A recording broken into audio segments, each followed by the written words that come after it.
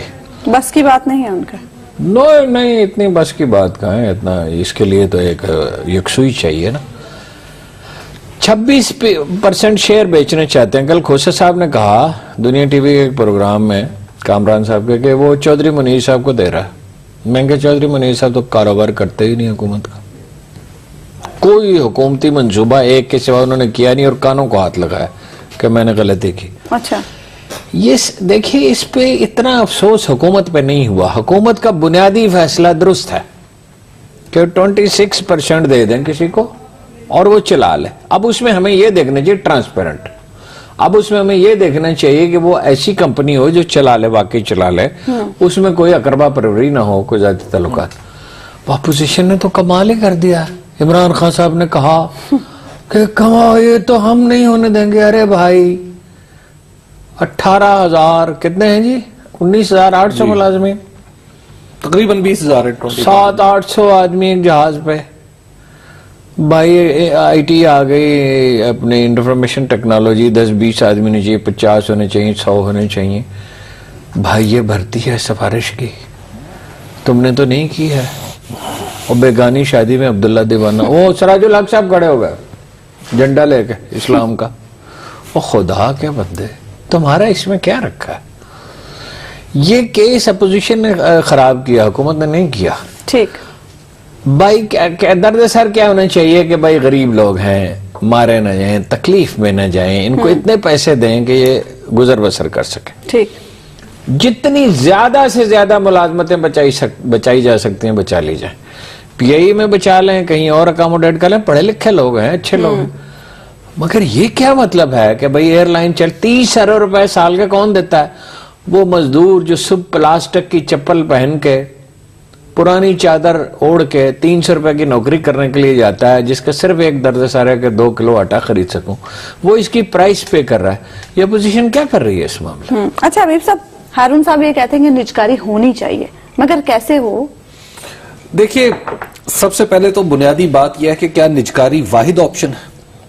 اصل بات یہ سوچنا, کوئی اور آپشن ہے؟ دیکھیں نجکاری میرا خیال میں اس وقت ایک تو آپشن نہیں ہے, اور دوسرا یہ کہ حکومت کر نہیں سکتی, خاص طور پر جو 2 افراد کی ہلاکت کے بعد. یہ جو ہماری حکومت ہے, انفارچونیٹلی یہ ماڈل ٹاؤن کے واقعے میں بھی ایک اس کے اوپر ذمہ داری آتی ہے, اور اس واقعے میں بھی مس ہینڈلنگ کی ذمہ داری حکومت پر ہی آتی ہے. آپ چاہے اس کو پولیس پہ ڈالیں, جو کچھ بھی مرضی کریں.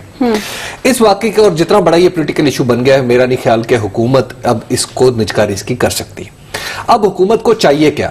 آخر کیا حکومت نے نجکاری کرنا اس کی ضد بنا لی ہے, یا حکومت کے پاس کوئی اور آپشن نہیں؟ وزیر اعظم نے کہہ دیا ہے کہ واپسی کا کوئی نہیں, حکومت تو نجکاری کر ہی نہیں رہی.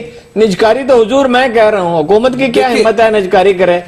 یہ اپنے برادرم نواز شریف صاحب گوال منڈی والے یہ نجکاری کر سکتے ہیں. دیکھیں یہ انہوں نے نجکاری کا سب سے بڑا پروگرام یہ تو کے دور میں یہ چلا, یا پرویز مشرف کے دور میں چلا. دیکھیں ہارون صاحب, یہ جو حکومت ہے لیس از فیئر کی قائل ہے, یہ بات ٹھیک ہے.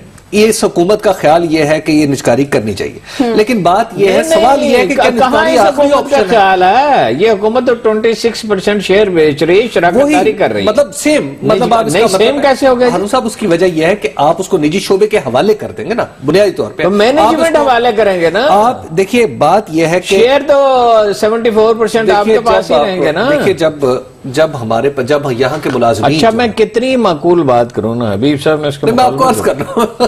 اچھا لوگ پوچھتے ہیں یہ سکرپٹڈ ہے جناب, یہ آپ طے کرتے ہیں جی؟ دیکھیے بات یہ ہے کہ پی آئی اے ایک ایسا فلیگ کیریئر ہے ہمارا پاکستان کا, جس کے سارے روٹس جو ہے وہ کوئی فائدہ مند نہیں ہے. کیا کہنا؟ ہمیں لندن کے نہیں ہیں، نیو یارک کے نہیں ہیں، تو آپ دیکھیے مڈل ایسٹ کے ہیں، ملائیشیا کے ہیں. ہمیں کچھ فلائٹس ایسی چلانی پڑتی ہیں جو بہرحال جن کے اوپر چلانے میں فائدہ نہیں ہے، لیکن ہمیں اپنی یونٹی کے لیے چاہیے. مثال کے طور پہ کراچی سے لورا لائی، ٹھیک ہے، یوب، ٹھیک ہے، اس کے بعد کو الگ کر دینا. اب ار سن لیں نا، اسی طرح ڈیرہ اس کے لیے سبسیڈائز کر دینا، وہ تو یہ کون سا مسئلہ. اس کے بعد سن لیں، آپ بات سن لیں تو پھر بات واضح ہو جائے گی. 2010 میں ایک باقاعدہ پلان بنا تھا جو پی آئی اے کے اپنے لوگوں نے بنا کے دیا تھا. انہوں نے کہا تھا کہ حکومت کو کہ آپ یہ پلان لے لیں، 3 سال کی مہلت دے دیں، 3 سال میں ہم تقریباً 4,500 ملازمین بھی کم کر دیں گے آٹومیٹکلی، کیونکہ ریٹائرمنٹس ہوں گی اور لوگ خود بخود گھر چلے جائیں گے. یہ پلان پی آئی کا پروفیشنل لوگوں نے بنا کے دیا. صلاح الدین ایوبی نے بنا کے دیا. اچھا، اس کے بعد اعظم نے بنا کے دیا تھا وہ پلان جو ہے. کبھی کارکنوں نے بھی کوئی ادارہ سنبھالا. ہارون صاحب ابھی میں کل مطالبہ کروں یہ دنیا ٹی وی میرے اور حبیب صاحب کے حوالے کر دیں، ہم چلا لیں. بھائی ایسا کوئی دنیا میں ہوتا ہے. لیکن ہارون صاحب اس کے لیے تجاویز دے سے ہارون صاحب جتنی پی آئی اے ایک آدمی کی ہے اتنی پی آئی اے آپ کی اور میری بھی ہے. بات یہ کہ ایک اسٹیٹ ایسٹ ہے، میں نے تو پی آئی کا جب اسٹیٹ ایسٹ ہے تو اس کو اسٹیٹ ایسٹ ہے تو اس کے اوپر ہمیں بہت ڈیلیبریشن کرنی چاہیے. اب تو معاملہ یہ ہے کہ وہ ان ڈیلیبریشن سے آگے، اب پہلے تو حکومت ایک قدم پیچھے اٹھائے، اس کے بعد لوگوں کو بلائے. دیکھیے پی آئی اے کا مسئلہ پی آئی کے ملازمین سے زیادہ سیاستدانوں نے خراب کیا ہوا ہے. اور جو پی آئی اے ہے نا، پی آئی کے اوپر آپ کی فکر بالکل ٹھیک ہے جی، 700 لوگ ہیں، لیکن بات یہ ہے کہ دنیا بھر میں انٹرنیشنل سٹینڈرڈ جو ہے بالکل ٹھیک ہے، وہ بھی کم ہے لوگوں کے اعتبار سے، لیکن دنیا بھر میں ہمارے جو ملازمین ہیں پی آئی کے، وہ صرف 17% حصہ ہے اخراجات کا. جی، اور اچھا جبکہ پوری دنیا میں 70% خرابی، جبکہ دنیا میں کیا صورتحال ہے؟ دنیا میں یہ تقریباً 22-24% ہوتا ہے. بھائی یہ بات نہیں، جب ایک جہاز میں 700-800 آدمی ہوں گے وہ کیا آرام سے بیٹھے رہیں گے؟ فارغ آدمی کا دماغ شیطان کا کارخانہ. کیا آپ نے پی آئی اے کو صرف 30 یا 40 جہازوں تک ہی محدود رکھنا ہے؟ آپ نے پی آئی کو بڑھانا نہیں ہے، آپ پی آئی کو بڑھائیں. نہیں، ہم نے نہیں بڑھانا سر، ہم کہتے بند کرو، ہماری جان چھوڑو. اچھا دوسری یہ ہم نے نہیں بڑھانا، بالکل نہیں بڑھانا. میں تو بالکل فلیگ اپنے نیشنل فلیگ کیریئر کو میں تو بند ہوتا ہوا نہیں دیکھنا. نیشنل فلیگ کیریئر میں تو چاہتا ہوں کہ وہ چلے. اچھا پھر آپ ایک اور آپشن کی بات کر رہے تھے. دیکھیے تیسری بات یہ ہے کہ ہمارا ملک جو ہے ایک نمبر 1 نہ تو یہاں پہ کوئی بیرونی سرمایہ کاری اس حساب سے آ رہی ہے کہ ہم توقع کریں کہ یہاں پہ لوگ اٹھیں گے اور ایک دم ایئر لائن ایک دوسری وجود. اللہ اکبر.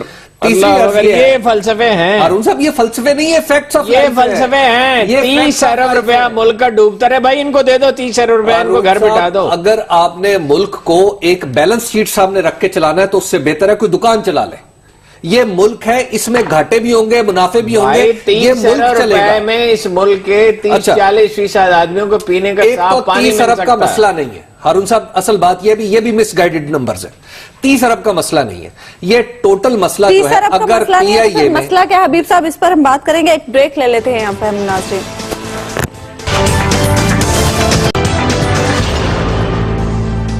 ویلکم بیک ناظرین. بریک پہ جانے سے پہلے ہم بات کر رہے تھے پی آئی اے کی نجکاری کے حوالے سے.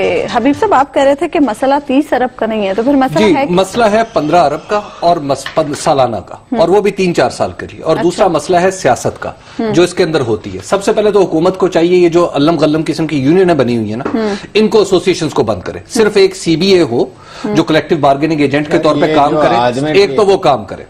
دوسری بات یہ ہے جو آدمی ٹی وی پہ آ رہا ہے، وہ جو دھمکیاں دیتا ہے اور آج کل ذرا بجھا ہوا ہے، اس کی ساری حوصلہ افزائی نواز شریف صاحب کرتا ہے. اچھا دوسرا بالکل. تو اس طرح دوسری بات یہ کہ اس میں سیاست کا عمل دخل آپ کو پتہ کتنا ہے؟ اتنا ہے کہ سکسیسو گورنمنٹس نے اس میں بربادی کی ہے.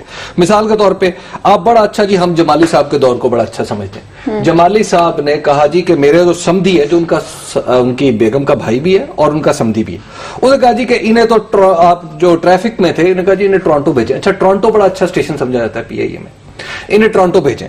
اچھا انہوں نے کہا جی کہ میں انہیں ٹورانٹو نہیں ہٹا سکتا، ٹورانٹو نہیں بھیج سکتا، یا انہیں کچھ اور ہے. تو انہوں نے ان کے اوپر جو ڈائریکٹر تھا، انہوں نے کہا تم ڈائریکٹر کو کہا تم جاؤ، اور اس کے بعد اس کو بنا دیا جو کچھ وہ بنانا چاہتے تھے. اچھا اس کے بعد آپ راؤ سکندر کی طرف آ جائیں. راؤ سکندر صاحب اللہ انہیں بخشے مرحوم، لیکن جب وہ وزیر دفاع تھے اس وقت کیا ہوا؟ اس وقت یہ ہوا کہ پیپلز یونٹی جیتی، اور اس کے بعد ہارون صاحب جو انہوں نے سب سے پہلے یہ کام کیا، انہوں نے کہا جا کے سی ایف او کو، انہوں نے کہا تم فلاں فائنانس مینیجر کو فوری طور پہ بدل دو. انہوں نے کہا یہ آپ کا کام نہیں ہے، آپ کلیکٹیو بارگیننگ ایجنٹ ہے. انہوں نے کہا اچھا. انہوں نے اس کو گریبان سے پکڑا، اٹھا کے باہر پھینک دیا.